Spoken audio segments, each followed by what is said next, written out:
धार में वोटर्स की खामोशी बढ़ा रही सियासी दलों की टेंशन। आखिर इस चुप्पी की वजह क्या है? मध्य प्रदेश में विधानसभा चुनाव को लेकर सियासी पारा चढ़ा हुआ है। सभी पार्टियां चुनाव प्रचार में जुटी हैं। धार इलाके की बात करें तो यहाँ वोटर्स बेहद शांत हैं। उनकी खामोशी से सियासी दलों की टेंशन बढ़ी हुई है। एनबीटी ने यहाँ का जाना जमीनी हाल।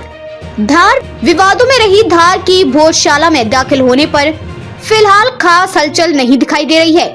यूपी से आए कुछ मुस्लिम पर्यटक इस स्मारक से वापस लौट रहे हैं। यहाँ की पुलिस चौकी में भी कोई दिखाई नहीं दे रहा। हालांकि महज 2 महीने पहले यहाँ तक 200 पुलिस कर्मियों की तैनाती की गई थी, जब गार्डों को स्मारक परिसर में देवी सरस्वती की मूर्ति मिली थी। यह मूर्ति अज्ञात लोगों ने यहाँ खरीद रखी थी।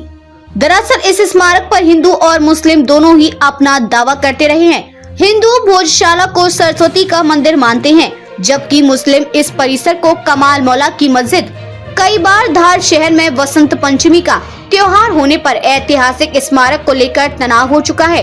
ऐसे में हिंदुओं को मंगलवार को पूजा तो शुक्रवार को मुसलमानों को नमाज पढ़ने की इजाजत भी मिली है। धार तेज पार्टियों की पसोपेश। स्मारक के एकदम सामने फोन ऐसे सीरीज की दुकान पर सोनू दिखते हैं। वे यहाँ पिछले 40 साल से बैठते हैं। इससे पहले यहाँ पान की दुकान थी जो उनके पिताजी चलाते थे। वे बताते हैं कि बचपन से इस इलाके को देख रहे हैं। स्मारक के बाहर बसंत पंचमी के दिन तो तनाव को लेकर थोड़ा डर बना ही रहता है। उस दिन लाखों की संख्या में लोग यहाँ इकट्ठा होते हैं। इसके बावजूद यहाँ के लोग मानते हैं कि इलाके में किसी तरह का ध्रुवीकरण नहीं है और न ही आने वाले चुनाव में यह कोई चुनावी मुद्दा बना है। हालांकि यहाँ के कई लोग ये कहते मिले हैं कि उन्हें यहाँ पूजा करने के लिए पूरे अधिकार क्यों नहीं मिलने चाहिए। फिलहाल पुलिस की मौजूदगी भोजशाला से हटकर शहर के हटवाड़ा इलाके के इमाम बाड़े के बाहर दिख रही है। इमाम बाड़े को बंद कर दिया गया है और वह सफेद कपड़े से भी ढकी है।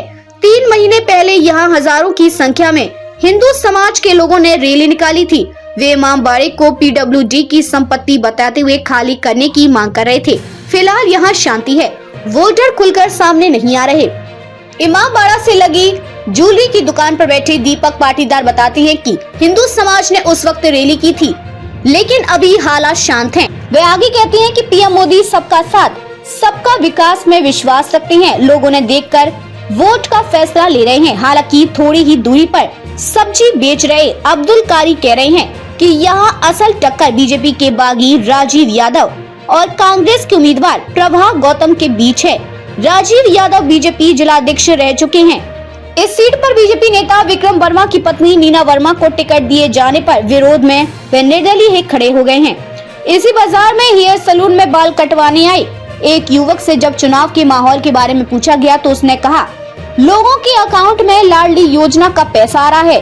कुछ लोग मानते हैं कि बीजेपी को वोट हिंदुत्व के मसले पर दिया जाएगा। हालांकि कुछ लोग यह भी कहते दिखे कि इलाके में दोनों दलों में कांटे की टक्कर भली ही है, पर पड़ला कांग्रेस का ज्यादा भारी है। बैंड की दुकान पर खाली बैठे अरबाज और मजहर। बाजार में अरबाज और मजहर अपनी भारत बैंड की दुकान पर खाली बैठे हैं। हर साल दोनों के लिए यह सीजन शादी समारोह की वजह से कमाई वाला होता है, लेकिन इस बार वे एकदम खाली हैं। अरबाज कहते हैं कि देव उठनी से 2 महीने पहले हमारे पास शादियों की बुकिंग आ जाती है, लेकिन चुनाव की वजह से अधिकारियों को शादी करने की छुट्टी नहीं मिल पा रही है। ऐसे में इस वक्त बिल्कुल धंधा मंदा है। यह पहली बार है कि हम इस मौसम में इस तरह खाली बैठे हैं। मध्य प्रदेश के कुछ इलाकों की तरह धार के किसान भी यूरिया की परेशानी से अछूते नहीं दिखे। आदिवासी इलाके से धार के बाजार में आए एक शख्स एकदम उबल पड़े। वे खाद न मिलने को लेकर शिवराज सरकार पर जमकर बरसे। बोले, खाद की वजह से इतना परेशान है कि क्या कहें। इस सरकार में कहीं यूरिया नहीं मिल रही।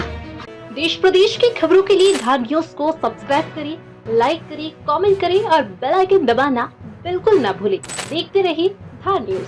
धार न्यूज के फेसबुक पेज को फॉलो करें, इंस्टाग्राम धार न्यूज.mp को फॉलो करें।